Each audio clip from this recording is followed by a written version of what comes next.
Ya estamos listos como para comenzar con el capítulo número 7. Esta es la clase número 5 de esta hermosa materia que es parte del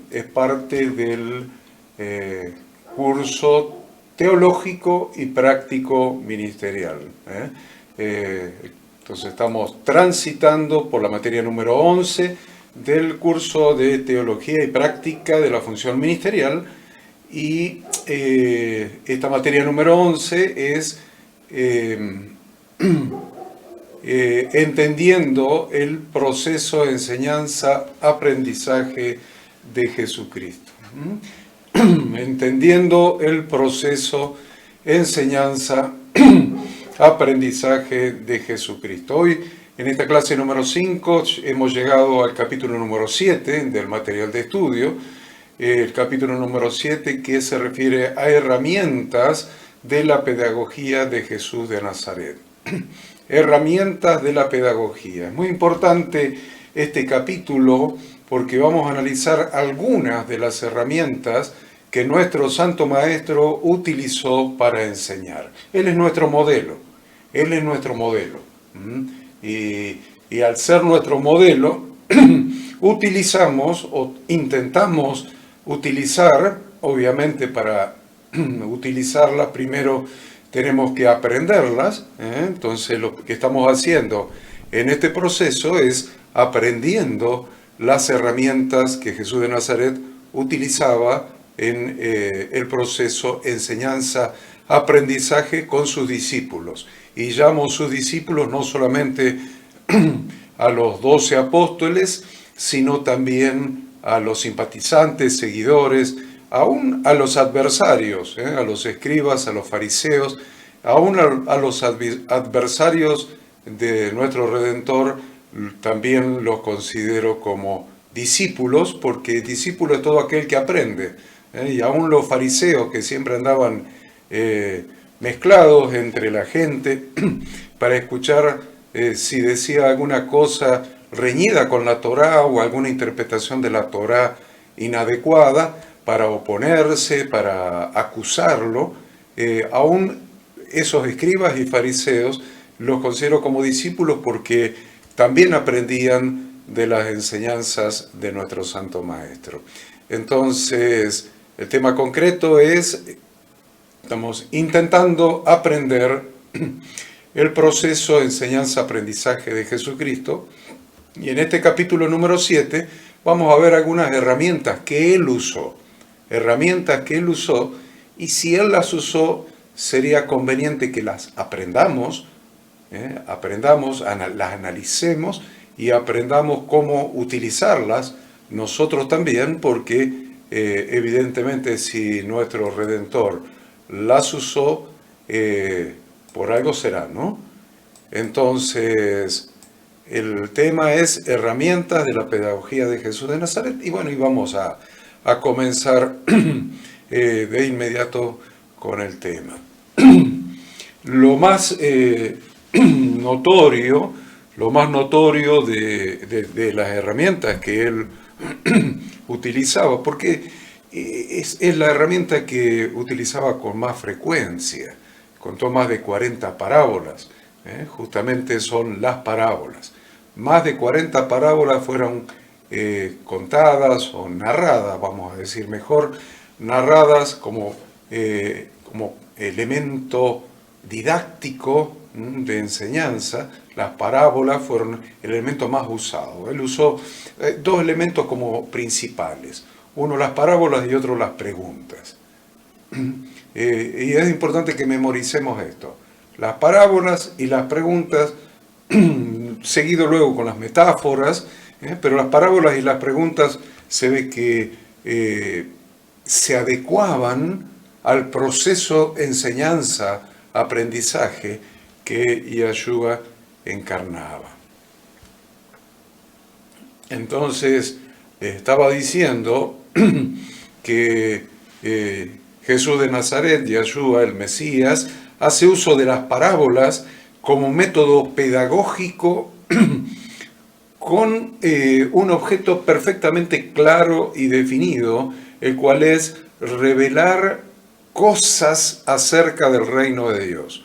Entonces, entendamos esto, las parábolas él las utilizaba con el propósito, con el objetivo, con la finalidad de revelar cosas acerca del reino de Dios. Analizando las parábolas.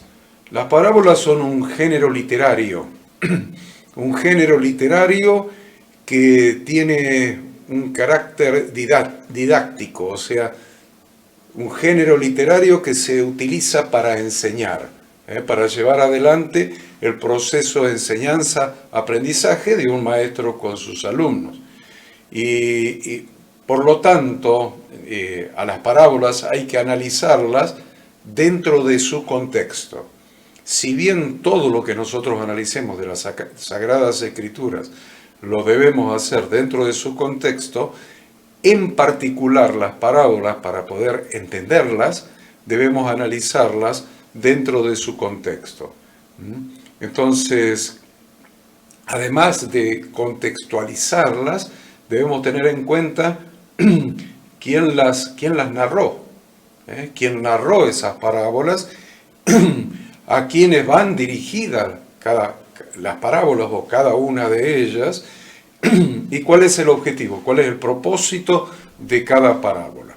Entonces vamos a ver, debemos analizarla dentro de su contexto, debemos tener en cuenta quién las narró, debemos tener en cuenta a quiénes van dirigidas y cuál es el propósito de la narración o la utilización de este método pedagógico que es la parábola. Una parábola evidentemente puede ser considerada como una metáfora, una metáfora tomada de la vida cotidiana, puede ser considerada como una metáfora tomada de la vida cotidiana y que tiende a llamar la atención por su novedad, por su viveza, y deja en la mente, después de haberla oído, cierta duda acerca de su aplicación precisa, y el hecho de dejar cierta duda en relación con la aplicación precisa de la parábola es a propósito, no es algo casual, es a propósito, porque la intención es obligar a los oyentes a pensar activamente. Esa es la intención final de la parábola, obligar a los oyentes a pensar activamente. ¿Por qué? Porque la parábola ha sido dada para dar un mensaje y provocar una reacción no solamente mental, sino también emocional.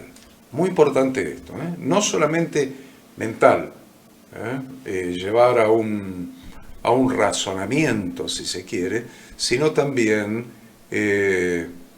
provocar algún efecto emocional también.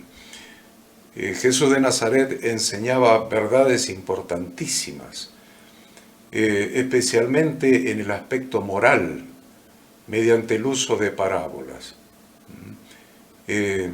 Ahora, las parábolas eran relatos fáciles de entender.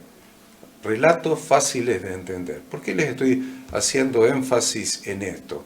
Porque necesitamos sí o sí copiar el método, entender y copiar el método utilizado por Yeshua.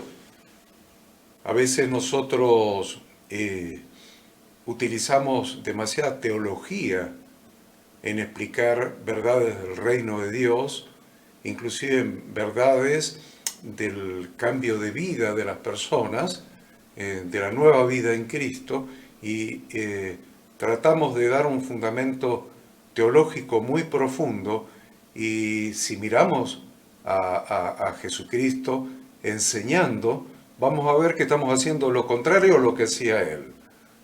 Él enseñaba mediante relatos fáciles de entender, fáciles de internalizar, de comprender sería la palabra, fáciles de comprender y que generalmente por ser relatos vivaces, vívidos, quedan en la memoria de las personas como si fueran cuentos, cuentos para niños, ¿vieron? Como si fueran cuentos para niños, pero eso que queda en la memoria de las personas como un cuento para niños, lleva a la persona a hacer una reflexión adecuada, una reflexión humilde, y luego de esa reflexión humilde y adecuada, ese mensaje, esa enseñanza, llega al corazón de las personas. De esta manera, la parábola se constituye en una perfecta enseñanza de moral cristiana. Vamos, una perfecta enseñanza de moral cristiana. Como pedagogo, Jesús de Nazaret combinó perfectamente lo teórico con lo práctico, y eso también lo tenemos que tener en cuenta, porque a veces nos quedamos dando vuelta en lo teórico, y por ahí estamos hablando 1 hora, 2 horas de lo teórico, pero tiene que haber una combinación de lo teórico con lo práctico. No sirve de nada dar un gran sermón o una gran enseñanza teológica si no enseñamos qué es lo que la persona tiene que hacer en la faz práctica. ¿Qué cambio de actitud, cambio de pensamiento, cambio de sentimiento? ¿Qué es lo que tiene que hacer en la faz práctica? Nos sirve la teología como teoría, si la teología no se puede llevar a la faz práctica, a hacerla una realidad, ese aprendizaje, hacerlo una realidad en la vida práctica de la persona. Por eso decimos que Yahshua fue el mejor maestro de Torah que ha existido. El mejor maestro de Torah que ha existido. Y fue un sabio observador de la vida diaria de las personas. Un sabio observador de la vida diaria de las personas.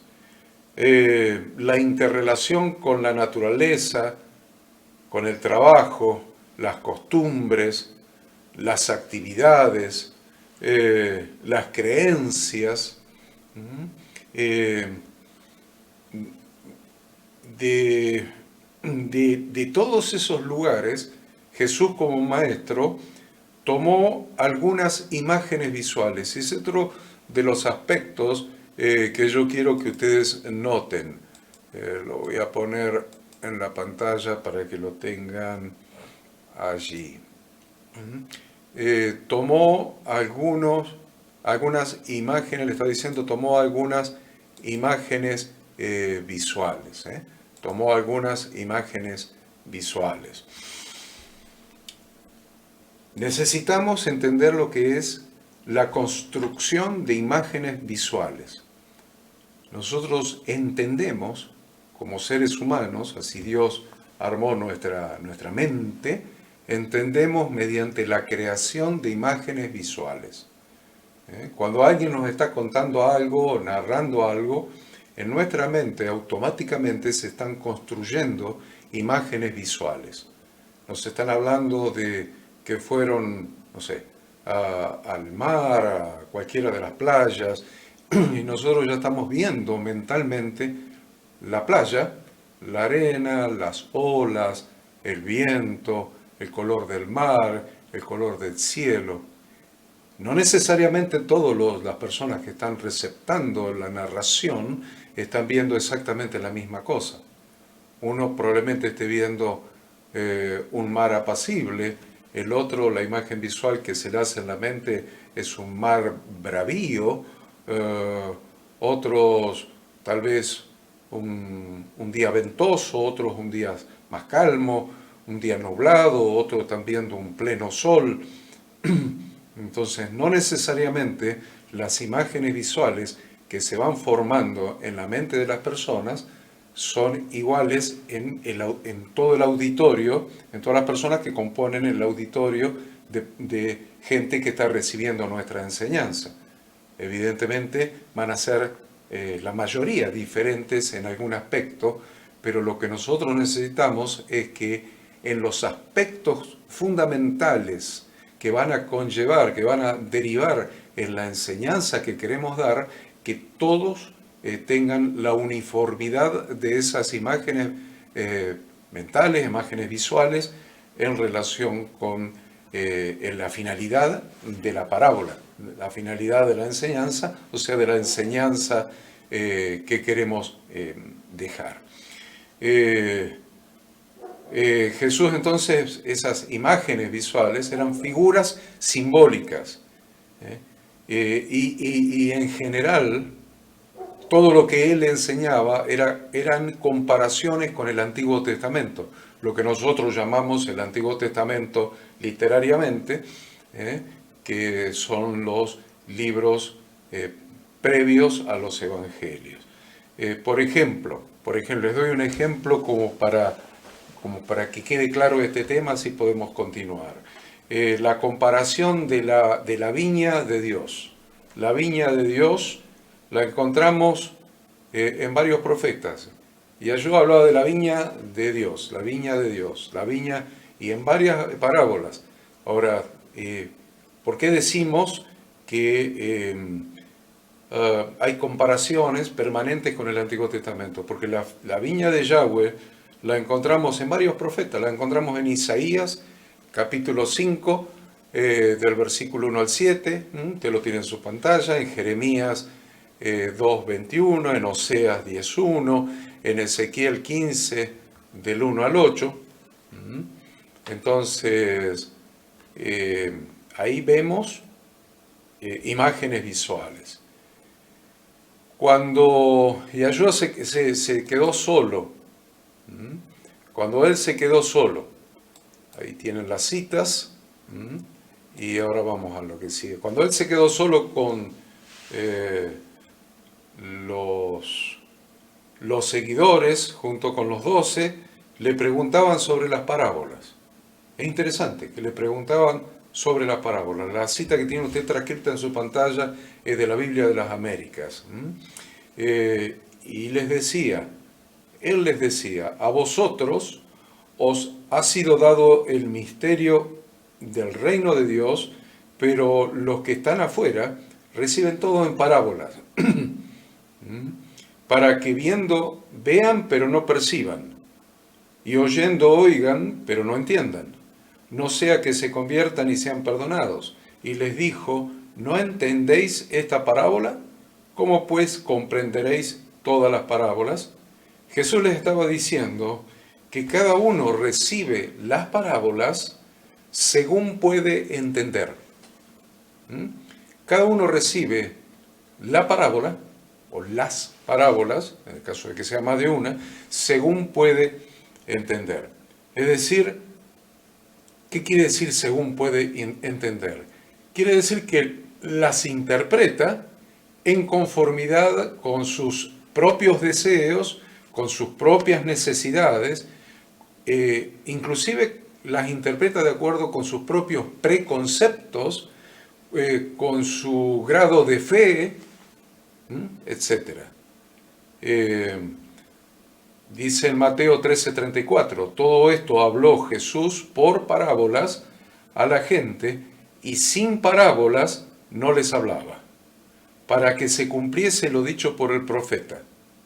Cuando dijo, abriré en parábolas mi boca, declararé cosas escondidas desde la fundación del mundo. Miren la importancia de las parábolas, ¿no?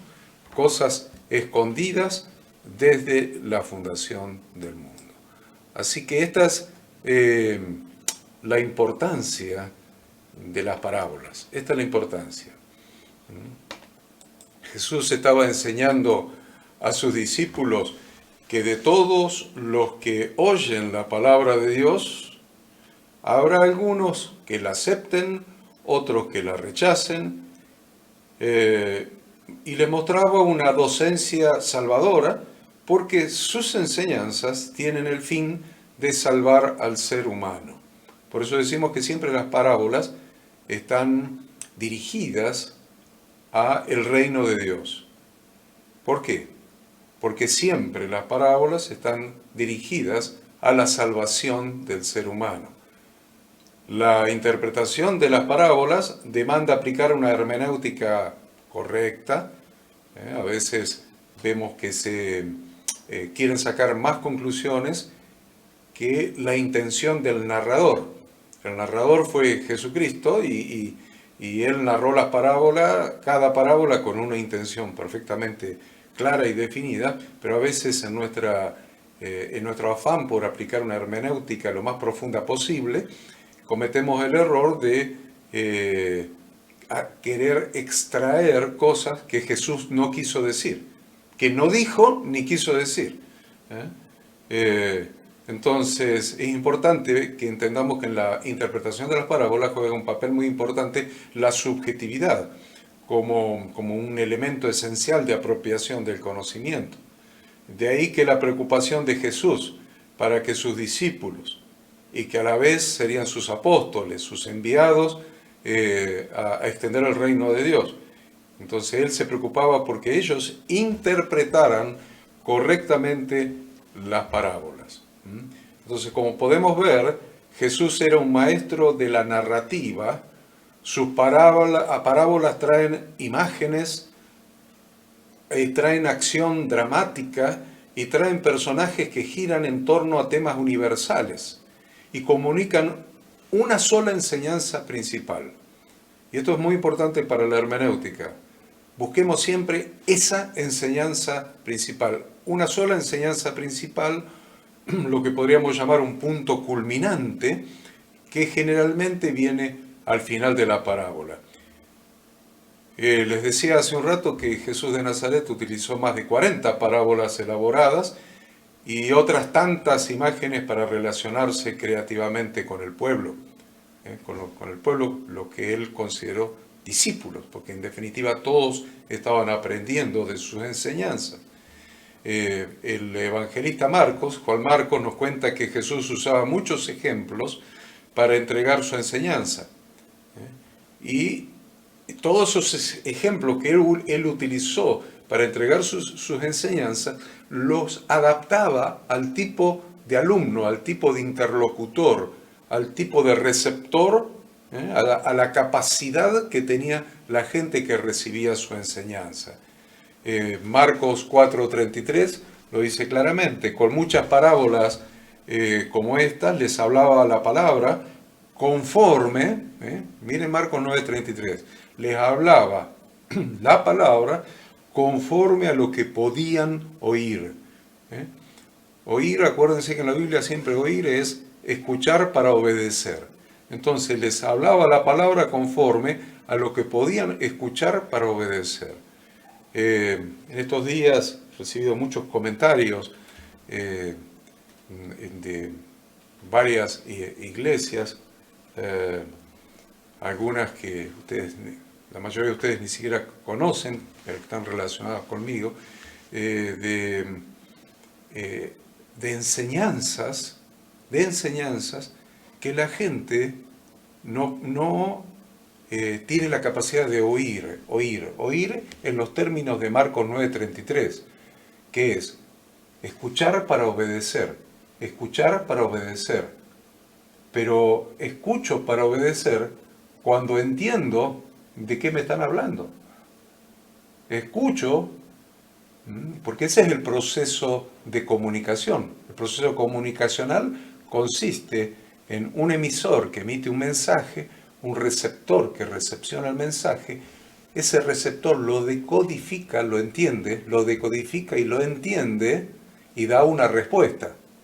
Entonces, si yo estoy enseñando algo complejo, entonces el emisor está emitiendo una enseñanza compleja. ¿Compleja en relación con qué?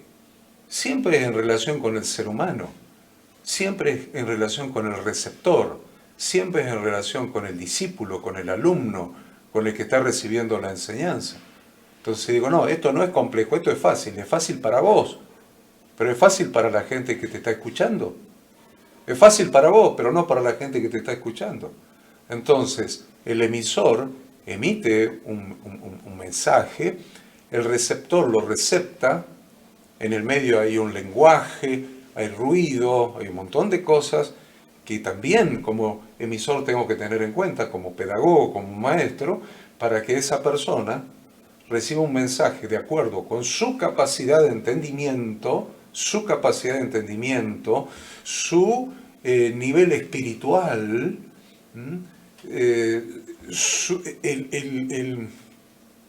el estado, el momento en que está en su proceso de maduración, porque en determinado proceso de maduración puedo hablarle a alguien de que aparte un día en la semana para dedicarlo plenamente a Dios.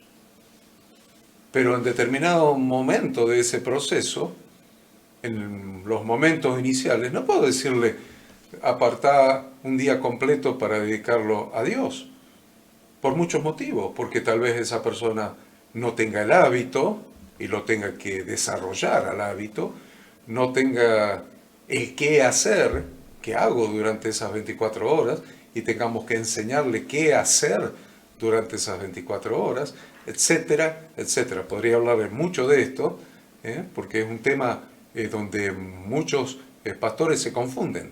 Quieren hacer empezar a las personas por el final y no por el principio. Y los niños nacen niños. Los niños cuando nacen no saben ni caminar, ni pensar, ni hablar, ni comunicarse. Bueno, saben comunicar el hambre, eso sí, pero no saben hablar, no saben armar ideas. Hay un montón de cosas que no sabe hacer un niño cuando nace, inclusive no sabe comer, hay que darle de comer. Entonces la Biblia es muy clara en ese sentido. Si nosotros como pedagogos, como maestros, no seguimos el modelo de Jesús, con toda seguridad que vamos a empezar con legalismos, con prohibiciones a las personas. No podés hacer esto, no podés hacer lo de más allá, tenés que hacer esto, tenés que guardar las fiestas, tenés que guardar el Shabbat, tenés que no comer lechuza, no comer murciélago, qué sé, lo que sea. Entonces vamos a empezar por el final. Entonces, esa es la capacidad que tiene la gente de oír para obedecer, de entender, de codificar la enseñanza que nosotros le estamos dando. Evidentemente que no. Entonces, el problema no está en el receptor, no está en el alumno, no está en el hermano que está ávido de conocer las instrucciones de Dios, sino en nosotros que no le sabemos transmitir las instrucciones de Dios. ¿Se entiende? Está el problema en nosotros, que no estamos transmitiendo las instrucciones de Yahweh, nuestro Dios, como lo transmitía su Hijo, Jesucristo, que era el rabí, el Maestro Santo. Era la palabra de Dios hecha carne. Él sí que transmitía bien la enseñanza. Tenemos que aprender de Él. Y al recién nacido le vamos a dar leche espiritual. No adulterada, obviamente, pero le vamos a dar leche espiritual. Al que tiene una edad media ya le vamos a dar papilla y le vamos a dar probablemente un purecito y después le vamos a ir dando gradualmente alimento más sólido, más consistente. Pero nosotros tenemos que saber entender lo que dice Marcos 4:33. Marcos 4:33 dice, con muchas parábolas como esta les hablaba la palabra conforme a lo que podían oír. Conforme a lo que podían oír. No nos equivoquemos.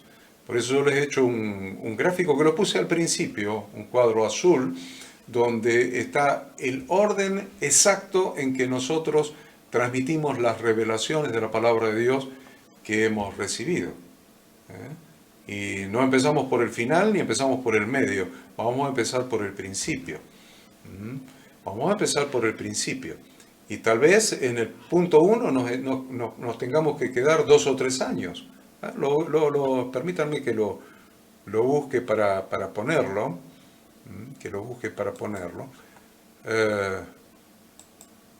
El cartel, ahí lo voy a poner. Me voy a sacar a mí mismo de la pantalla y le voy a poner directamente el cartel.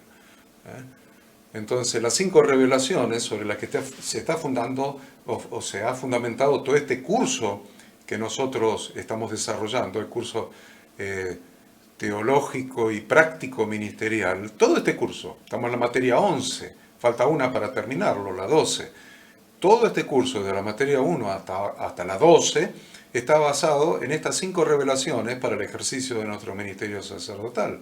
Y la primera revelación es el reino de Dios, el reino de Dios que consiste en arrepentimiento, fe, gracia y Torah. Esos son los ejes, no consiste en eso solamente, obviamente, es más amplio el concepto. Ustedes vieron una materia completa en este curso. Entonces, el reino de Dios, arrepentimiento, fe, gracia y Torah. Y probablemente en una iglesia estemos 1 año, 2 años, 3 años enseñando este punto solamente. Para recién pasar a enseñar el punto número 2, que todos los creyentes deben ser sacerdotes de Dios en ejercicio, y tal vez estemos, no sé, el pastor Martín Huesená, que tuvo 6 años enseñando solamente ese punto. Solamente el punto 2, 6 años. Nosotros a veces queremos empezar por el final, ¿vieron?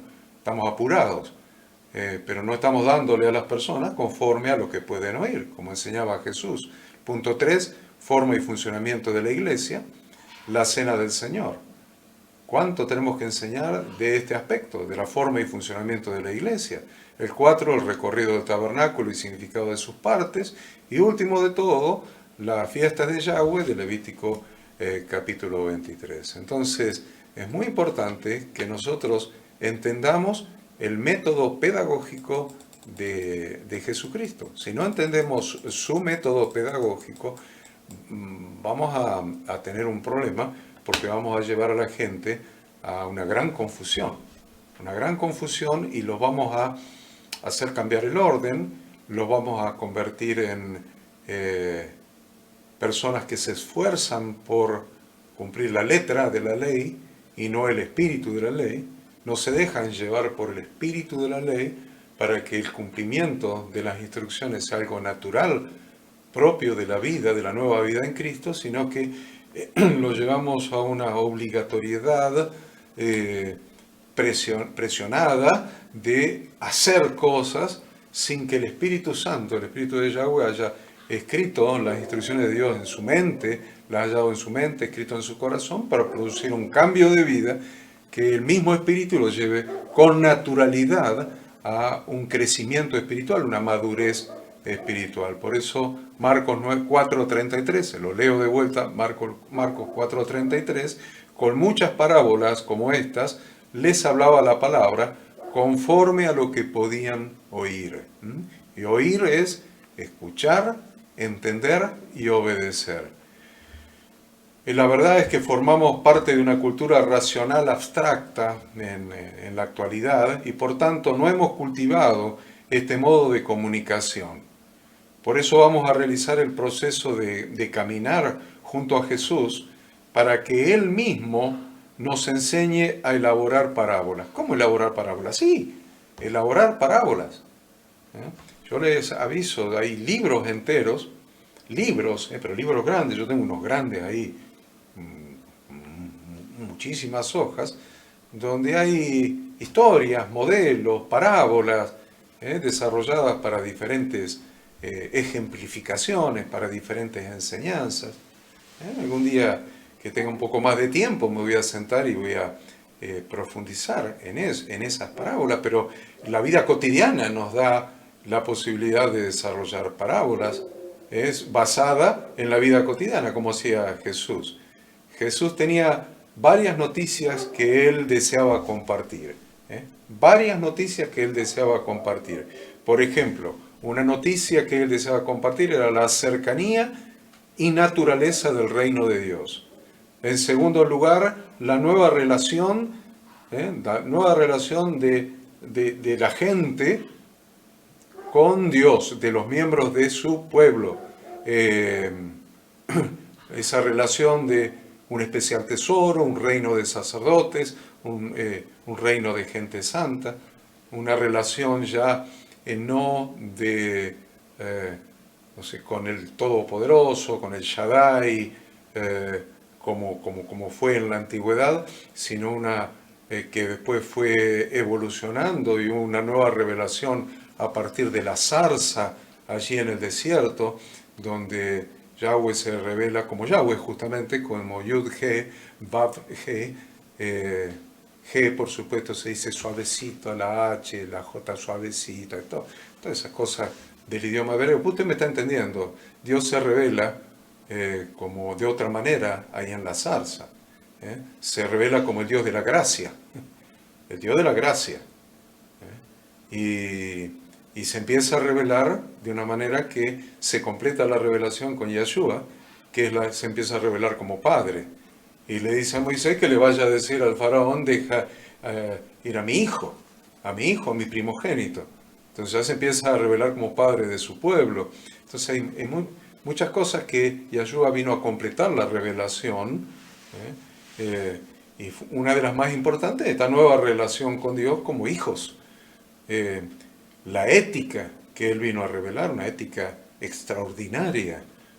La ética con sus discípulos, la ética entre los hermanos, la ética con los adversarios. Eso es extraordinario. Pero Él no las tradujo a todas estas enseñanzas, no las tradujo a fórmulas lógico-abstractas. Todas estas enseñanzas las podía haber hecho, las podía haber traducido, podía haber dado clases magistrales de teología, pero no las tradujo a fórmulas lógico-abstractas distantes de su auditorio. Todo lo contrario.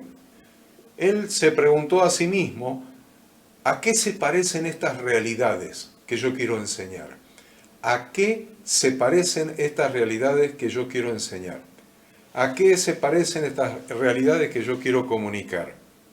Entonces, cuando empezó a preguntarse a qué realidades, no estaba pensando en sus realidades, porque él podría haber hablado del tercer cielo, de ángeles, arcángeles, serafines, querubines, el trono del Padre, el tabernáculo celestial. ¿Cuántas cosas podría haber hablado él? Entonces él no estaba buscando cosas que eran realidades que eran extrañas al auditorio.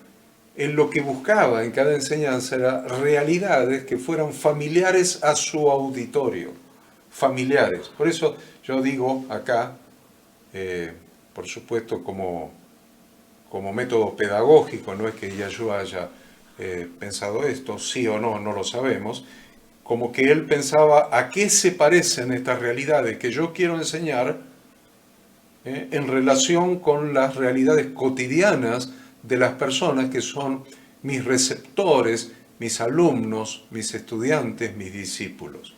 Entonces buscó imágenes del medio de ellos, del entorno. De la naturaleza, por ejemplo, buscó la semilla que crece por sí sola. ¿Se acuerdan de la parábola? Va el labrador, siembra la semilla, planta la semilla y se va a dormir. Y la semilla crece sola y él no sabe ni cómo se produjo. Entonces, ¿se dan cuenta? Miren qué interesante. Buscó de la naturaleza la semilla que crece por sí sola, los pájaros que no siembran ni cosechan y no guardan en graneros, sin embargo vuestro Padre Celestial los alimenta. Los objetos de la casa, por ejemplo la sal, la levadura, la ropa, la lámpara. Tomó a la familia como modelo también, las actitudes de los hijos, las actitudes de los padres. Tomó el trabajo, por ejemplo la gente que busca trabajo. Tomó por ejemplo el sembrador que salió a sembrar, los labradores malvados. Tomó las cualidades de las mujeres, inclusive el arreglo de la casa, el reclamo ante los jueces, ¿se acuerdan? La viuda que reclamaba ante el juez. Entonces, recogió imágenes de lo que ocurría, por ejemplo, en los caminos, no sé, la parábola del buen samaritano es un ejemplo, lo que ocurría en los templos, lo que ocurría en las plazas. El buen samaritano, les dije, lo que ocurría en el templo, las actitudes de algunas personas al orar, las personas que salen a buscar trabajo en las plazas, por ejemplo. Jesús desarrollaba una narrativa visual, desarrollaba una narrativa visual que le permitía a sus oyentes ver una película en su interior. Ese era el tema. Una narrativa visual de modo que cada oyente viera una película adentro de su cabeza.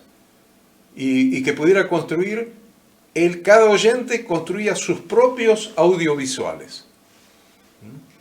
Y lo interesante de esto, que quiero que noten, que en general, después de la parábola, él continuaba con una pregunta. Continuaba con una pregunta. Por ejemplo, ¿cuál de los dos hizo la voluntad de su padre? ¿Se acuerdan del hijo que dijo, voy pero no fue? Y el otro dice, no voy nada, y al final fue. Entonces, en general con las parábolas, él terminaba con una pregunta.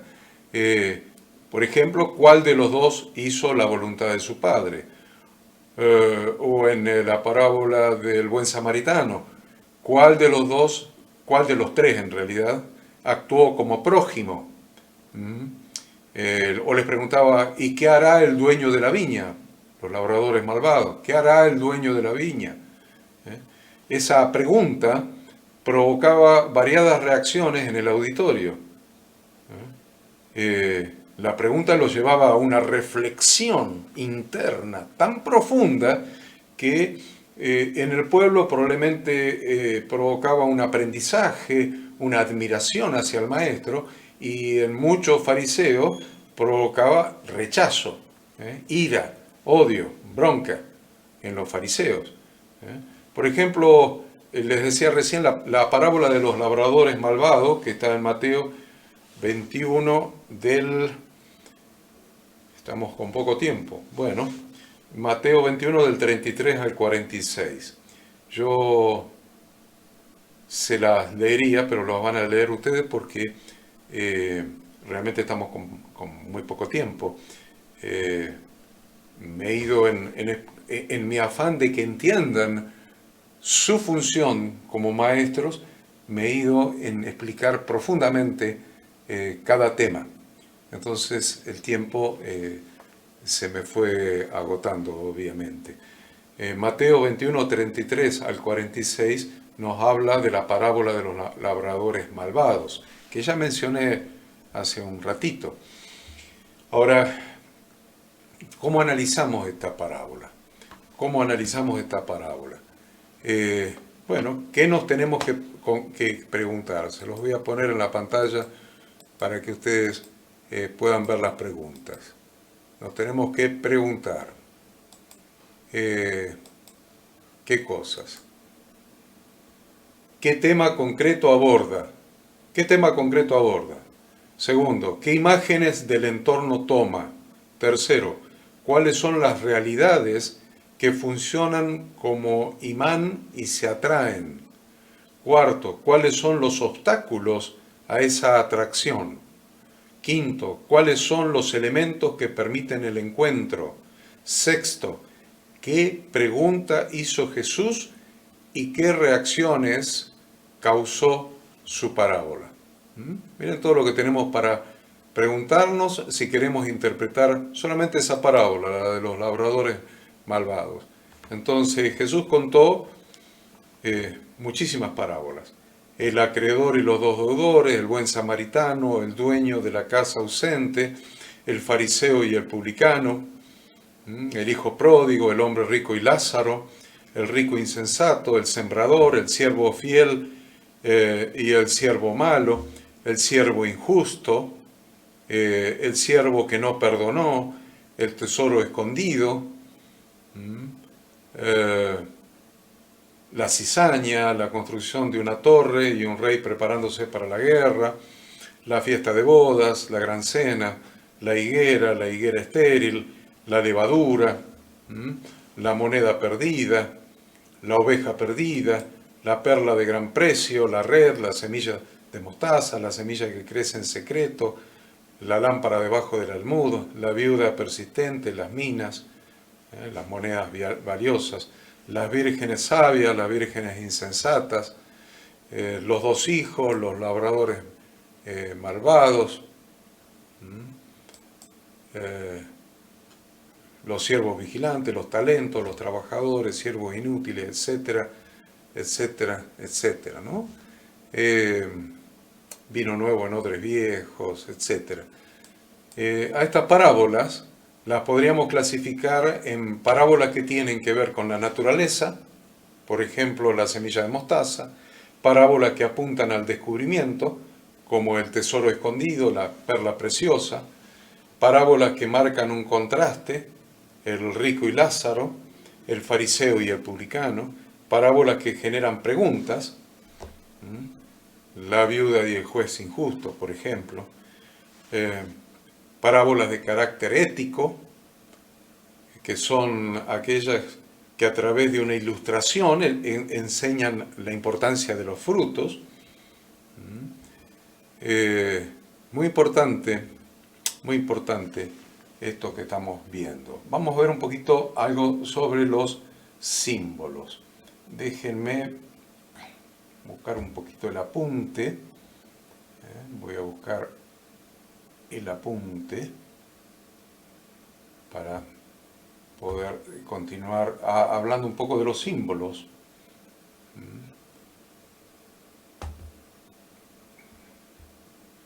No encuentro nada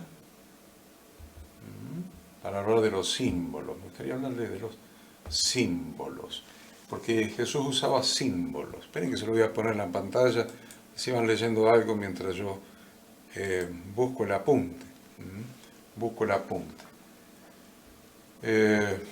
Los símbolos.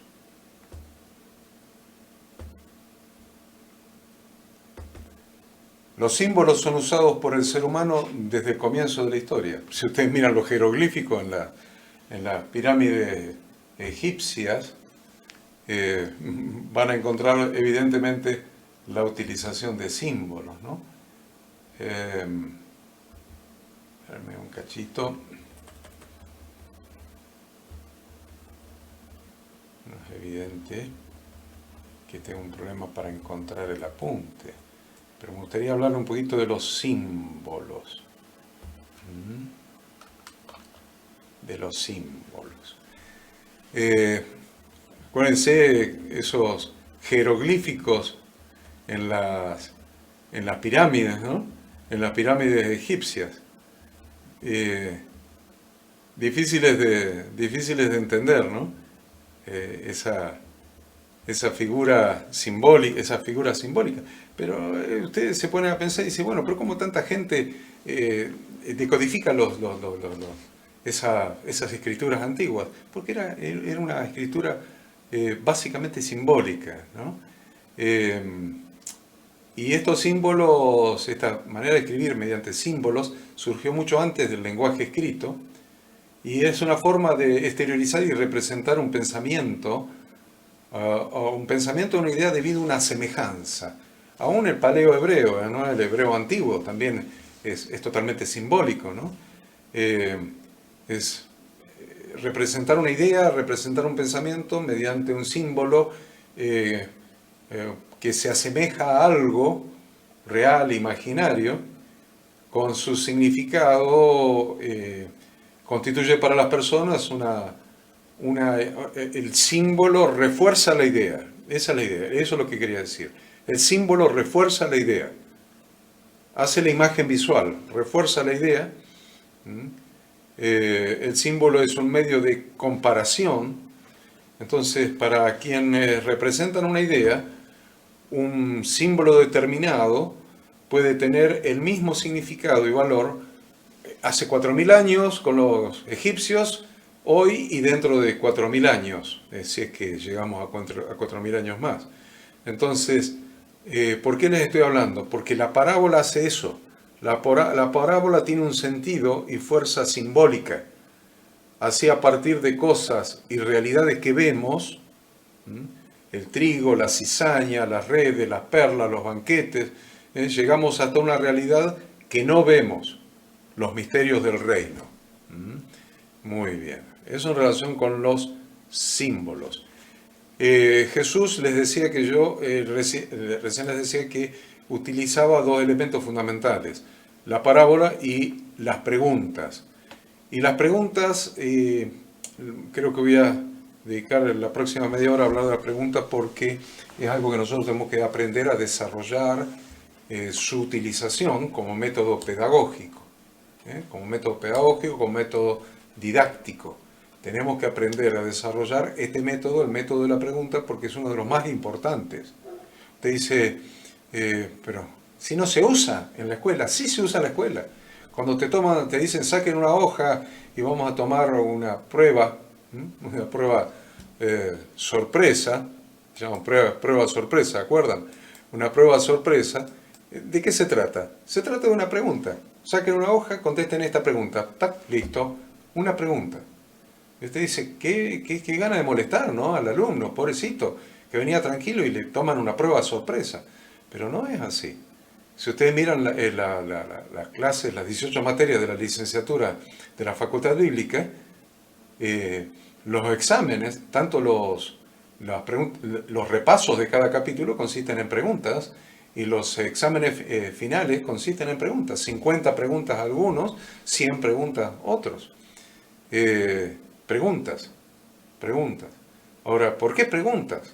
¿Quién inventó este método? Jesús inventó el método. Jesús utilizó, yo creo que lo inventó, pero vamos a decir, utilizó este método como uno de sus métodos más importantes.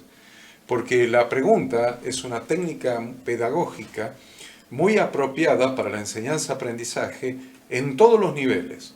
Desde el niño más pequeño hasta el adulto más grande. En todos los niveles, la pregunta es una técnica excelente, por eso Jesús la utilizaba tanto.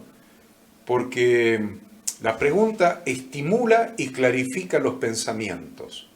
Estimula a pensar y a la vez clarifica el pensamiento, lo pone en orden, lo pone en claro. Obviamente, no cualquier pregunta. Estamos hablando de preguntas especialmente bien planificadas y bien dirigidas. No cualquier pregunta. No es cuestión de hacer un examen y preguntar cualquier cosa. Yo he hecho infinidad de exámenes desde que tengo memoria prácticamente, desde que tenía 20 y pico de años hasta ahora, como docente, en la época que seleccionaba personal para las empresas, yo elaboraba las preguntas de los exámenes que tenían que contestar los postulantes. Y las preguntas tenían un sentido, no eran preguntas al azar. Tenían una construcción que me demostraba si la persona conocía o no conocía. Entonces, las preguntas deben ser bien planificadas y bien dirigidas, bien formuladas. Las preguntas llevan a una reflexión profunda y llevan a un análisis y pueden utilizarse para dirigir a los estudiantes. Mirá lo que les estoy diciendo. Las preguntas pueden utilizarse para dirigir a los estudiantes a modificar sus comportamientos y sus actitudes. Y la importancia de una pregunta. La importancia de una pregunta. ¿Por qué? Pueden llevar a dirigir a los estudiantes a modificar sus sentimientos, sus pensamientos, sus actitudes. Porque invitan a que ellos, cada uno de ellos, confronten por sí mismos sus situaciones frente a las demandas del Evangelio, a lo que le estamos preguntando, de tal manera que lleguen a sus propias conclusiones. ¿Vieron la diferencia entre dar la respuesta, dar una enseñanza, un sermón, una predicación, consistente en respuestas? Esto es así, y la Biblia dice así, y esto se hace así, y aquello se debe hacer así, y mañana se debe vivir de tal manera. Eso es un sermón o una enseñanza o lo que ustedes quieran, consistente en una sucesión de respuestas. Miren qué diferente es, en lugar de dar respuesta, hacer las respuestas que probablemente, hacer las preguntas que probablemente tengan esas respuestas. Hacer las preguntas adecuadas que probablemente lleven a cada persona a dar esas respuestas que nosotros estamos dando. Vos estás dando la respuesta, no hubo un proceso en la mente, en el corazón de la persona. Pues le estás dando la respuesta. ¿Y sabes qué? Es muy probable que cuando terminaste de dar la enseñanza, la mayoría se hayan olvidado de las cosas que enseñaste. Y eso pasa con las predicaciones, las enseñanzas en las iglesias los domingos. Llega a la casa la persona y alguien que no fue a esa reunión le pregunta ¿de qué habló el predicador hoy? Y hay que pensar y a tratar de acordarse y no me acuerdo, esperá, y está media hora pensando para acordarse. ¿Por qué? Porque no hubo una elaboración mental que produjo un verdadero aprendizaje. Lo que se le dio a la persona fueron las respuestas. Entonces es diferente enseñar mediante las respuestas que enseñar mediante la formulación de las preguntas planificadas y dirigidas para que las personas saquen sus propias conclusiones. Muy importante la utilización de preguntas. El enseñar que la fe no es meramente una actividad intelectual, sino también una actividad que envuelve los sentimientos, que envuelve la voluntad, por ejemplo, es muy importante. Y de eso se trata lo que nosotros estamos tratando de enseñar. No solamente llegar con la fe al intelecto de la persona, dándole respuestas, dándole formulaciones, sino llevándolo a un desarrollo donde involucre sus sentimientos, donde involucre también su voluntad, también su razonamiento, obviamente. Entonces, la verdad es que lo que nosotros intentamos es formar hombres y mujeres con un carácter alineado con las instrucciones de Dios. Pero no le estamos dando las respuestas, sino que lo estamos llevando a contestar, y a veces contestar implica no solamente un razonamiento, sino una investigación, el dar respuesta a preguntas. La pregunta es todo un arte, la pregunta es todo un arte, porque posibilita entrar en contacto con los sujetos, te hace entrar en contacto con los sujetos, provocar diálogo, provocar debate, motivar, producir motivación. El arte está en saber formular las preguntas, sin lugar a dudas. Decimos, ¿es un arte? Perfecto. ¿Cuál es el arte? Saber formular las preguntas adecuadas. Las preguntas no provocan efectos por el solo hecho de decir las preguntas. Estas deben ser dirigidas con propósitos claros, propósitos definidos. Armar preguntas por armar preguntas. El interés primordial de Jesús fue el de estimular el pensamiento profundo y reflexivo con relación a las verdades que presentaba para que ese aprendizaje produjera cambios. Y te das cuenta que el método tradicional de enseñanza-aprendizaje no produce cambios. Estoy hablando de la universidad.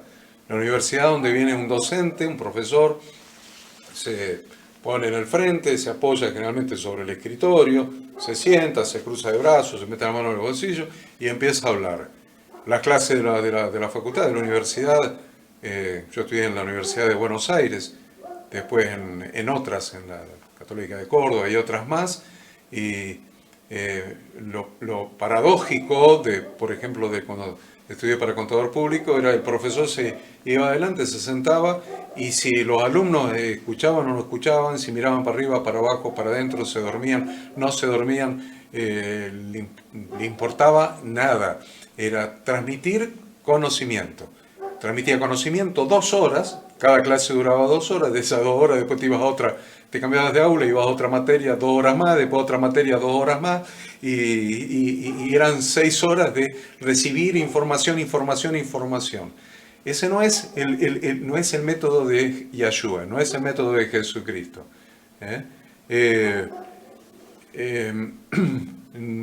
El método de Jesús contrasta con este método que les estoy diciendo. No es pasé al frente, preparé un sermón o una enseñanza magistral con introducción, desarrollo, conclusión, con puntos intermedios de gran iluminación espiritual, y voy y la doy, sino ese no era el método de Jesús.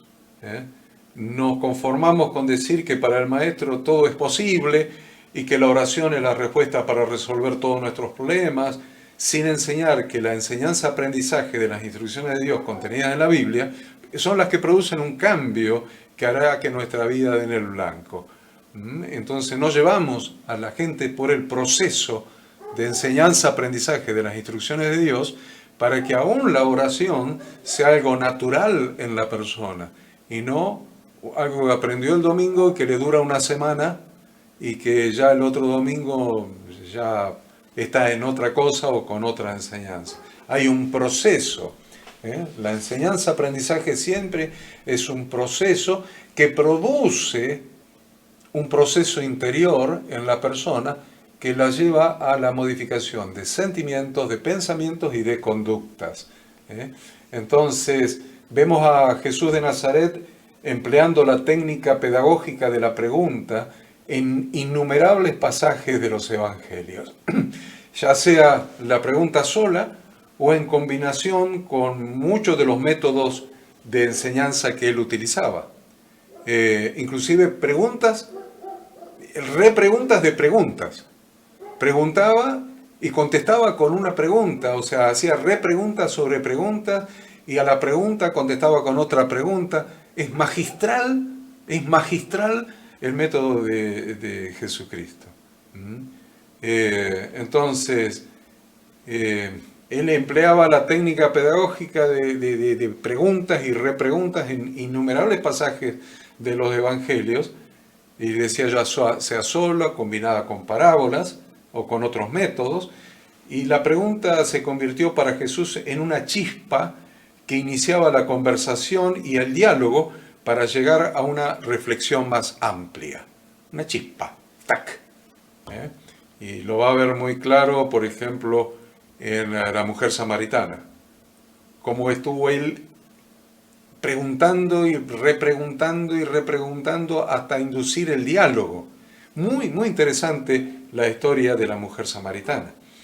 Esta manera de Jesús de enseñar contrasta mucho con los estilos pedagógicos que se dan en muchas de nuestras iglesias, lo hemos dicho. Nos conformamos con decir que para el maestro todo es posible, etc., pero no lo llevamos a una técnica pedagógica como la de Jesús. Jesús de Nazaret hizo muchas más preguntas que las que él mismo contestó. O sea, si lo analizan lo van a encontrar. Hizo muchas más preguntas que las que él mismo contestó. Y en ocasiones contestó una pregunta, les dije recién, con la formulación de otra pregunta. También provocó en los discípulos el hacer preguntas, o sea, los indujo a preguntar. Jesús procuró con sus preguntas cultivar una serie de habilidades en sus discípulos.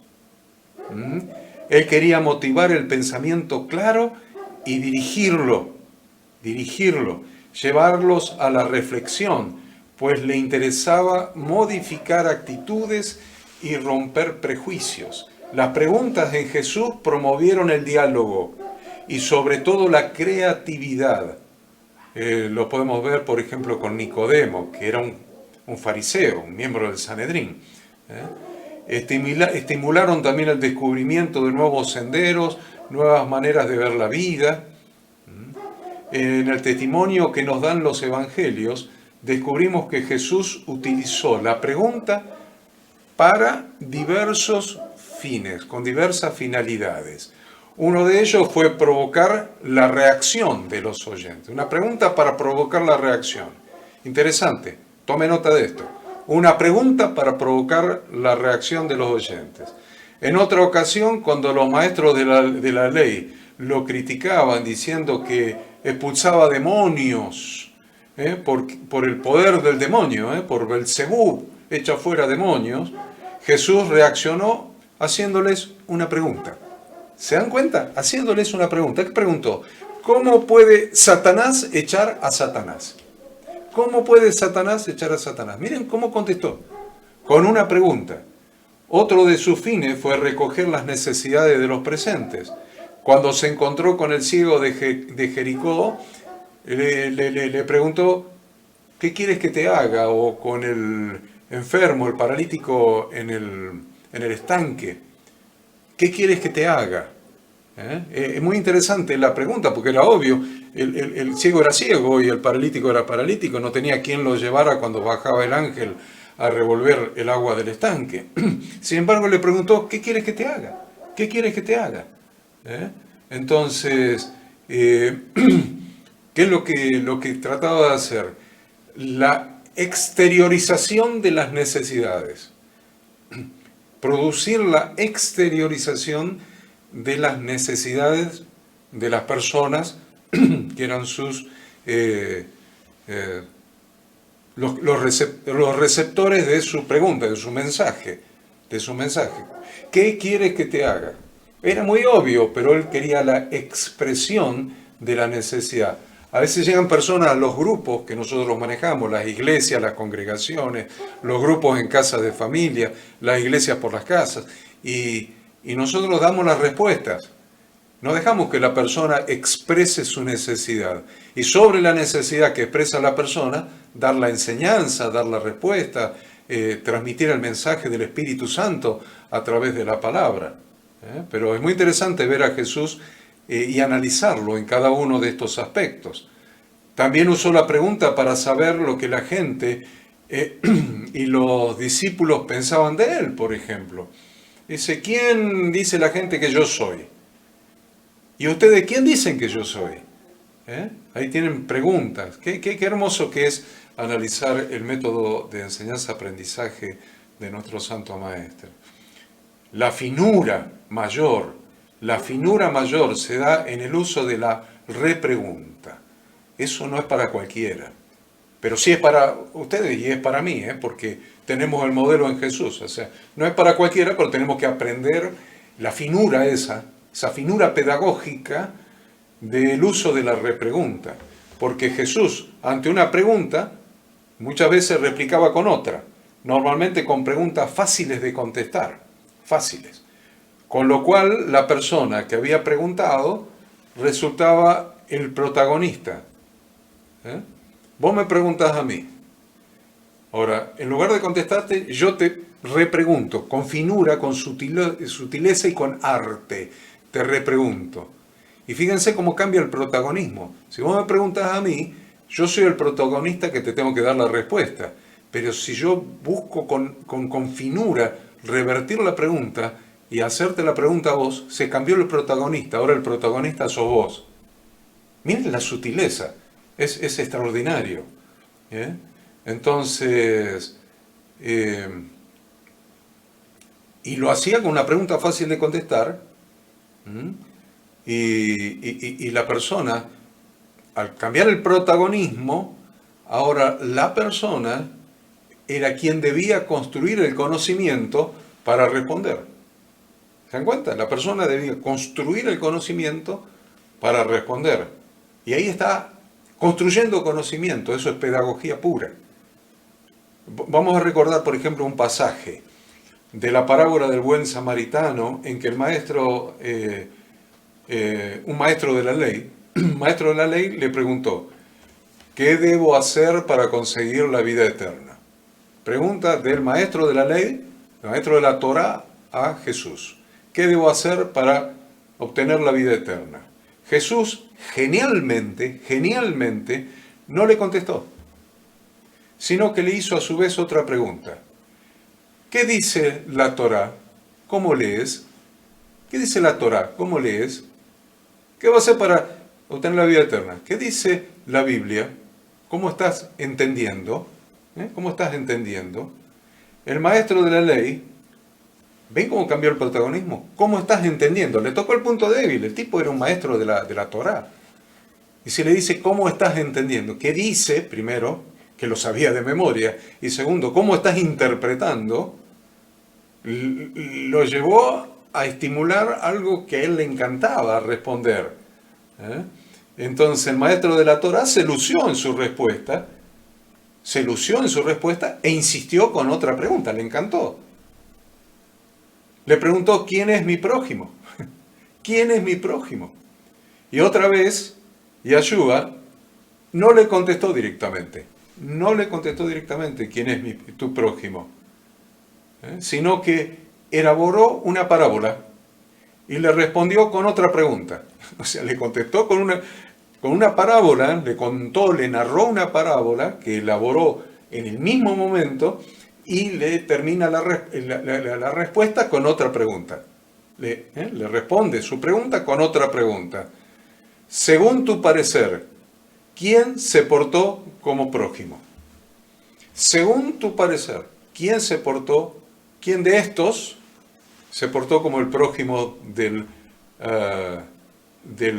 herido? Automáticamente el doctor de la ley dijo, el que se mostró compasivo. Y Jesús lo felicitó, era un maestro de la ley. Jesús lo felicitó por sus respuestas. Eso está en Lucas 10, 25 al 27. Jesús lo felicitó por sus respuestas. Qué diálogo más hermoso y qué proceso de enseñanza-aprendizaje más ilustrativo para nosotros. Entonces vemos que Jesús no depositaba información ni transmitía verdades, sino que provocaba la construcción del aprendizaje, haciendo que el mismo oyente descubriera la verdad. Descubriera la verdad. Eso en pedagogía, cuando usted va a estudiar a la universidad o a cualquier carrera de profesor, le van a enseñar que eso se llama el método del buzón. El método de buzón. Hay un buzón y se meten las cartas en el buzón.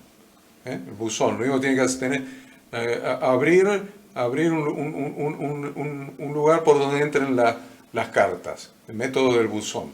Jesús no usaba el método del buzón, el método pedagógico. Jesús era un pedagogo. Entonces, Jesús utilizaba este método que hacía que él producía disparadores para que el mismo oyente descubriera la verdad. También utilizaba la repregunta como acertijo, por ejemplo, o para poner entre la espada y la pared a quienes preguntaban maliciosamente, por ejemplo. Una vez cuando Jesús estaba en el templo, vinieron las autoridades judías, y le preguntaron, ¿con qué derecho has actuado de esta forma? ¿Quién te ha autorizado para hacerla? O sea, ¿con qué autoridad haces estas cosas? Y lo que nosotros hemos aprendido, ¿quién te hizo semijá? ¿Quién te dio esta autoridad? ¿Con qué autoridad haces estas cosas? Jesús rápidamente relacionó las cosas y le vino a la memoria la figura carismática y popular de Juan el Bautista, de Juan el Inmersor. Yohanan el Inmersor.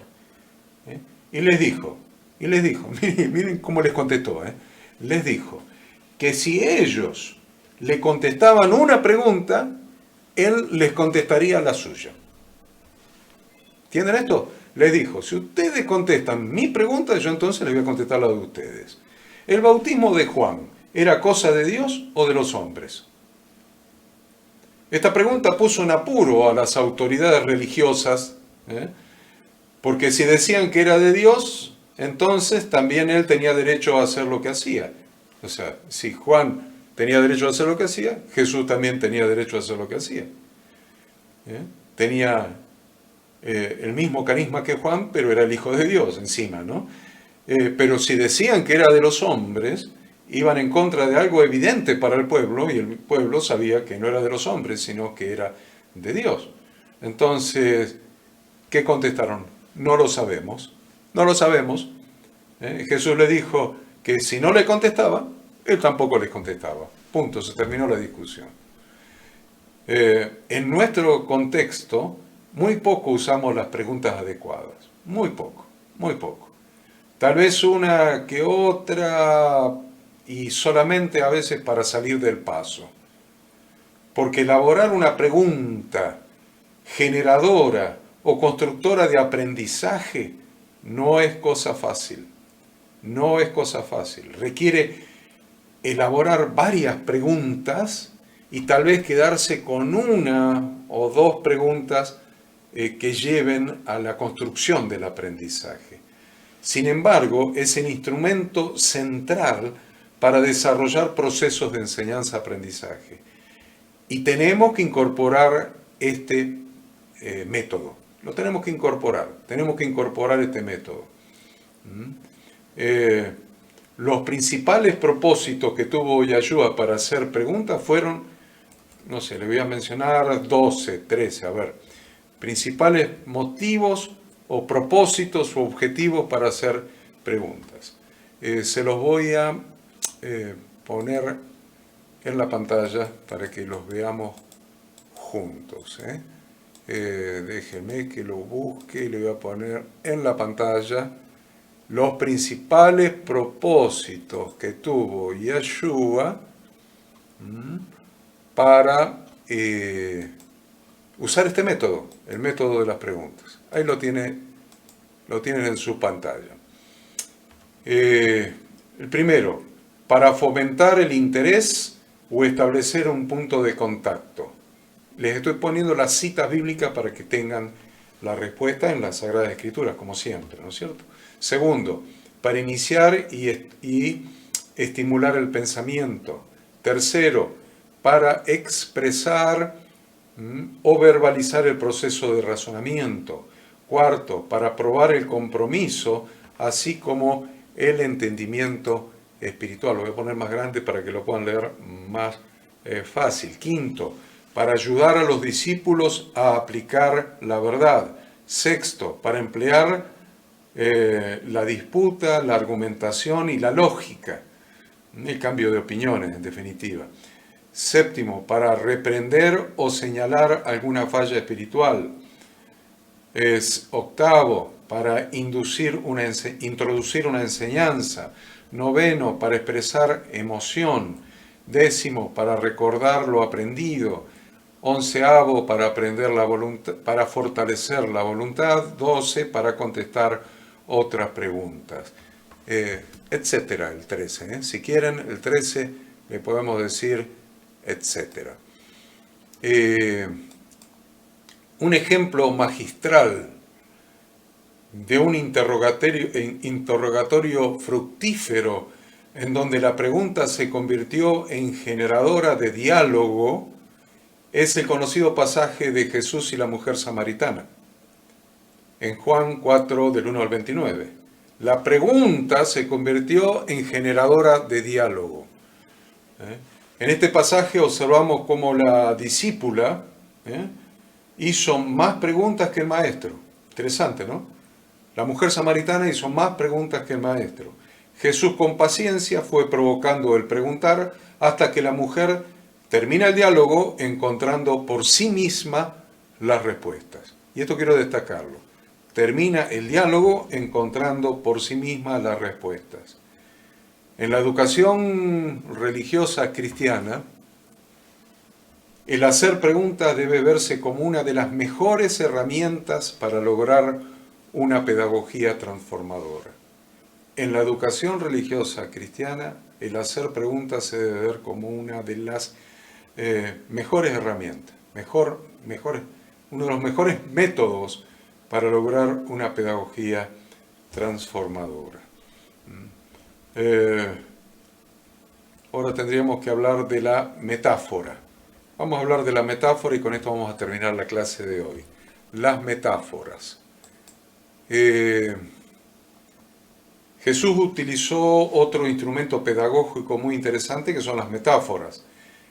La metáfora es definida como una analogía que permite la comprensión de conceptos abstractos relacionándolos con situaciones reales, con situaciones concretas de la vida cotidiana del creyente. La metáfora forma conexiones entre los conceptos y la experiencia del que aprende. Conexiones, acuérdense, conexiones entre los conceptos de la metáfora y la experiencia del que aprende, porque combina, fusiona, asimila, distingue, idealiza, une y separa, ubicando a las personas entre lo conocido y lo nuevo, la realidad y la ficción, lo familiar y lo extraño, la lógica y la fantasía. A ver, el pensamiento metafórico es la capacidad para establecer conexiones entre dos cosas diferentes, reconociendo que en cierto modo comparten un rasgo común o ejemplifican un principio común. Es muy importante esto. La metáfora no se trata de cosas que no tienen nada que ver. Se trata de que estamos relacionando cosas que tienen algún punto en común, tal vez alguna enseñanza en común, o establecen un principio común, ambas cosas.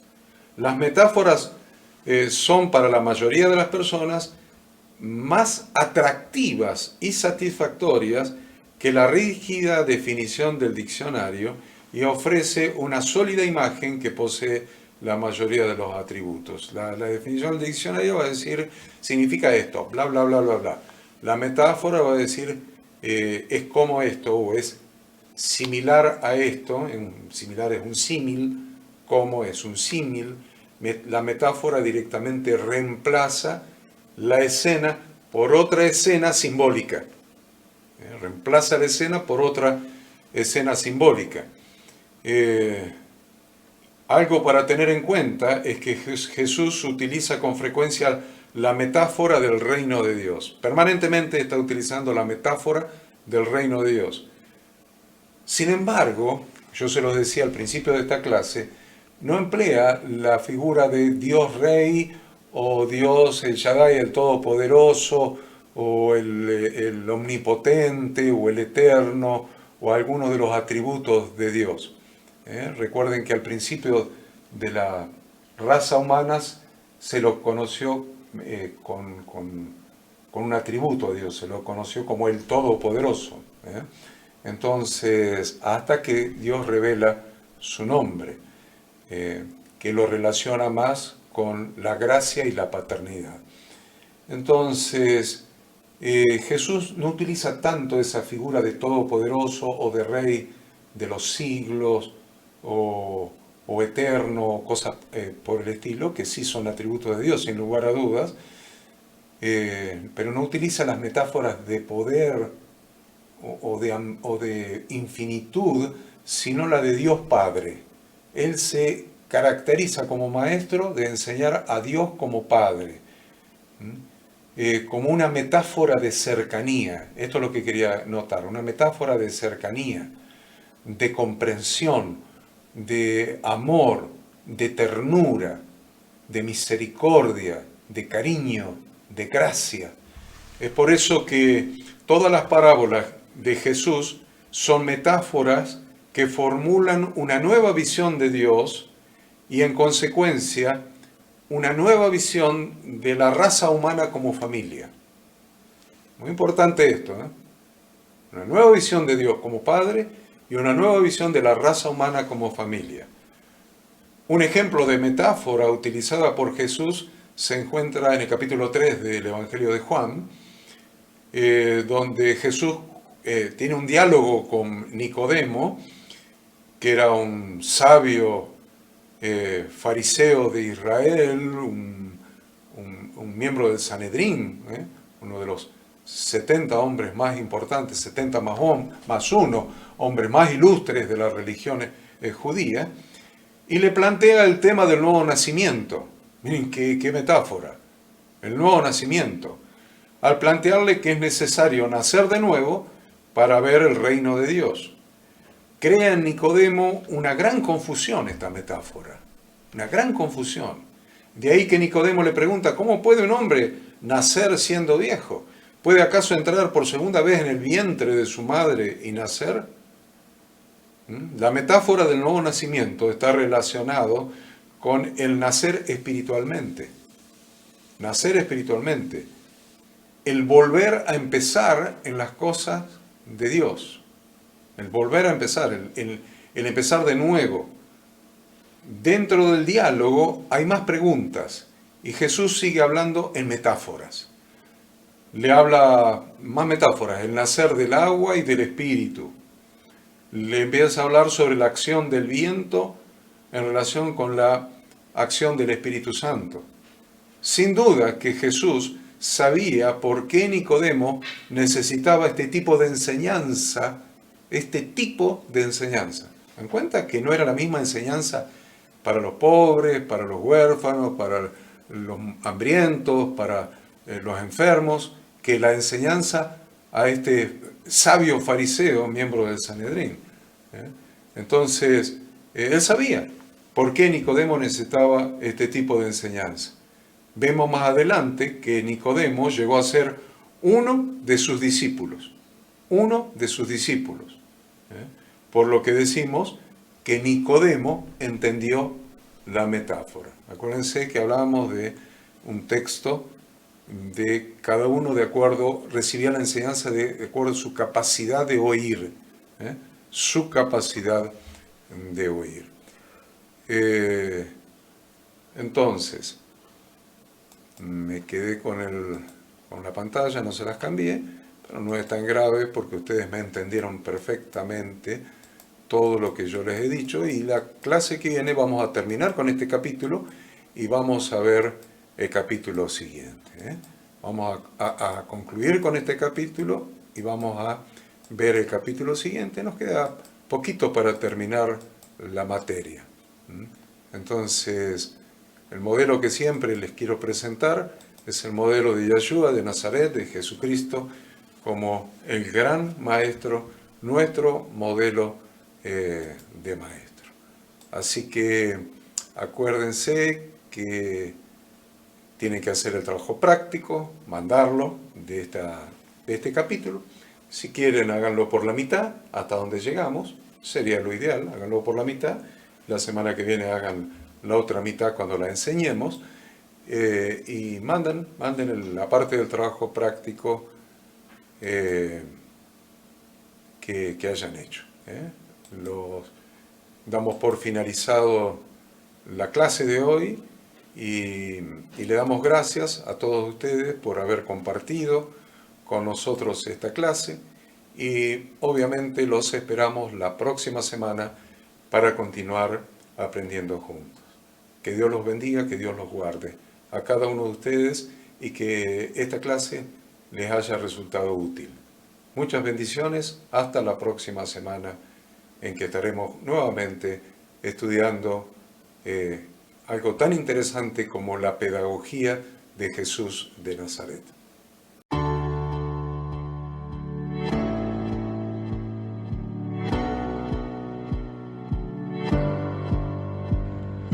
Queremos que tú también conozcas esta herramienta que durante los últimos 18 años ha sido útil para las iglesias de todo el mundo de habla hispana, capacitando cientos de siervos de Dios.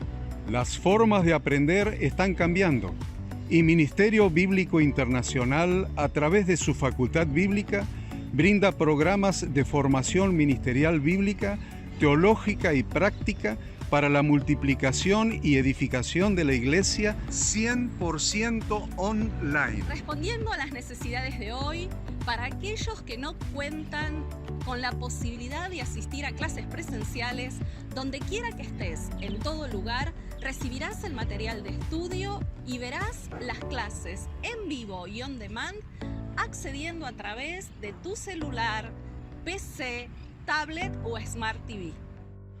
Recibe tu capacitación en las siguientes carreras: diplomado en teología para maestros de grupos de evangelismo y discipulado, licenciatura en teología pastoral, diplomado en teología y práctica ministerial para pastores, líderes y servidores. Súmate a los pastores que han organizado un grupo de estudio tutorial a distancia en la congregación con estudiantes locales y de las otras iglesias de la zona.